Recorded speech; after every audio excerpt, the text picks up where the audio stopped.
In today's video, you will find out if coconut oil lightens or darkens the hair. We have already seen some recipes for the hair that take coconut oil, right? Have you tried any of them?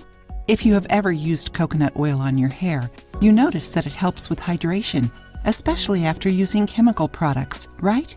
But when doing it, you probably also notice that your hair gets a little bit darker when you use coconut oil on it. So, does coconut oil lighten or darken the hair? The answer is simple. Coconut oil doesn't either darken or lighten the hair. Whether your hair is dyed or natural, coconut oil doesn't interfere with the color pigments. Simple like that. The only things that can darken or lighten your hair are products made for it, either natural or commercial. What happens is that coconut oil creates a visual effect or optical illusion. Enjoying the video? Then give it a like and share it with your friends to help the channel. It is simple. Coconut oil forms a protective film over the hair.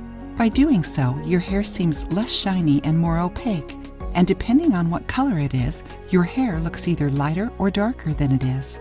But as soon as you wash your hair, you get back to the original color. If you like to dye your hair, did you know that coconut oil seals the hair cuticles? That means it stops the molecules of the hair dye from disappearing too fast. But it doesn't darken or lighten your hair, only makes the dye last longer. Cool, isn't it? Now tell us, do you use coconut oil on your hair frequently? What changes have you noticed? If you liked the video, give it a thumbs up and share it with your friends. For more recipes and tips, subscribe to the channel.